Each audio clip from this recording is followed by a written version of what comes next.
बड़ा पेचीदा सवाल है कि सरकार कह रही है एमएसपी हटाई नहीं गई है, किसान कह रहे हैं हटा दी है। ऐसी भ्रम की स्थिति है क्यों सर? देखिए, मैं समझता हूँ कोई किसान नहीं कह रहा है, किसी भी किसान ने ये बात नहीं की है। कांग्रेस के जो लोग तथाकथित किसान बने घूमते हैं वो इस बात को प्रचारित कर रहे हैं, और मैं आपके माध्यम से उनसे जानना चाहता हूँ कि आप बताइए पिछले 2 साल में आपकी सरकार ने कितने किसानों की एमएसपी पे खरीद की? मात्र 6% पैदावार को आपने और केवल एमएसपी पे खरीदा है, और आप किसानों के बड़े हितैषी हो गए। तो आप खरीदने की क्षमता आप में है नहीं। आज तक जो आपने लोगों की जो पर्चियाँ थी उनका पेमेंट आपसे हुआ नहीं है, तो आप किस आधार पर इस बात को कहते हैं? ये समझ से परे है, ये केवल दिग्भ्रमित करने के लिए। बार बार प्रधानमंत्री जी ने खुद ने स्वयं कहा है कि एमएसपी कहीं ख़त्म होने वाली नहीं है।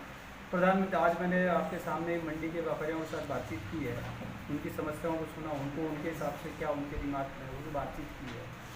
तो मुझे नहीं लगता कि इस आंदोलन के पीछे जो लोग पहले, जिन लोगों को कश्मीर के आंदोलन से दर्द था, उन्हीं लोगों को किसान की हालत ठीक हो उससे दर्द है, और वो ये चाहते हैं 70 साल में जो देश की समस्याएं हैं वो यथास्थिति बनी रहे, ऐसा उनका मानना है। इसीलिए वो दिग्भ्रमित करने का प्रयास कर रहे हैं।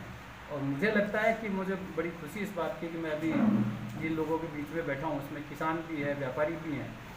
इस प्रकार का कोई विषय आया नहीं। जो उनकी कुछ जेन्युइन प्रॉब्लम है वो हमने सुनी और निश्चित रूप से उनको केंद्र सरकार तक पहुँचाने का प्रयास करें। एक मंत्री थी अकाली दल की, हरसिमरत कौर, अकाली दल ने भी साथ छोड़ दिया। वो भी पार्टी केवल किसानों की राजनीति करती है। अगर कहा जाए तो पंजाब में अगर वो उभरी अकाली दल, शिरोमणि अकाली दल किसानों की राजनीति से उभरी है, उन्होंने भी बीजेपी का साथ छोड़ दिया। देखिए, मैं ये इसलिए कहना चाहूँगा 80% किसान, इस जो छोटा किसान है वो इस कानून के दायरे में आएगा। और ऐसे लोग जो कहीं न कहीं किसानों के नाम पे एक प्रकार से अपना कुछ चलाते थे, ऐसे लोगों को, चाहे वो अकाली दल के लिए लोग हों, चाहे शरद पवार जी, उनको दर्द होना स्वाभाविक है, क्योंकि उनका व्यापार जो है बहुत बड़ा व्यापार किसानों के नाम पे, वो जो फर्जीवाड़ा उनका चल रहा था वो कहीं न कहीं इस नाते से बंद होगा तो उनको दिक्कत होगी। इसलिए वो इस आंदोलन के विरोध में। बाकी इसमें आम किसान जो है इस सब चीज़ों से खुश है। मंडी के जो व्यापारी हैं उनको बड़ा अजीब सा फील हो रहा है कि अब भाई वहाँ टैक्स लगता था, फिर बाहर तो ला रहे हैं। इन लोग को ये समझ में नहीं आ रहा, क्योंकि जो ज़मीन इन्होंने ली है मंडी के अंदर, जो व्यापारी हैं भाई, वहाँ सरकार की ज़मीन है, वहाँ आते थे पहले। जैसे 5,000 का अगर चना लिया तो 130 रुपया कट गया। अगर आदमी सामान भी बेचे तो इतना फ़ायदा होता नहीं है।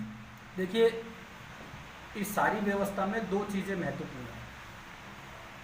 एक, जो आड़ती और किसान का जो संबंध है वो एक अलग तरह का संबंध है, और उसको दूसरी भाषा में कहें तो पिता पुत्र का संबंध जैसा भी है, माँ बेटे जैसा संबंध भी उनका। क्योंकि आड़तिया किसान वो एक दूसरे के पूरक थे और आज भी हैं। इसके बीच में एक कड़ी डेवलप हुई किसी न किसी कारण से, जिसको एक प्रकार से सरकार ने बिचौलिया कहा, दलाल मानी उसको। जैसे प्रॉपर्टी में एक प्रकार का दलाल किस्म का, लोग खुद ही कहते हैं कि आप क्या करते हो? प्रॉपर्टी में दलाली करता हूँ। अब वो अगर मैं उसको दलाल कह दूँ तो वो नाराज हो, सब मुझे दलाल क्यों करे?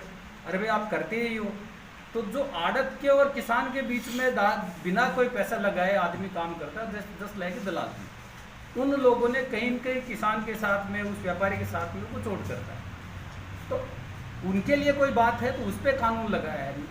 आड़त के बीच में और किसान के बीच में अब जो संबंध है वो अपनी जगह है, और उसी हिसाब से इसलिए मंडी के व्यापारियों के साथ भी आज बैठे हैं। तो मंडी के व्यापारियों की जो समस्या है, उनके साथ टैक्स की कुछ प्रॉब्लम है, उन्होंने कुछ जीएसटी की प्रॉब्लम बताई, उसको सुना है और उस बात को यथास्थान सरकार तक पहुंचा कि उनकी समस्या भी समाधान हो। प्रधानमंत्री जी ने स्पष्ट तौर पे कहा है कि न तो एमएसपी खत्म होगी न मंडियाँ खत्म होगी।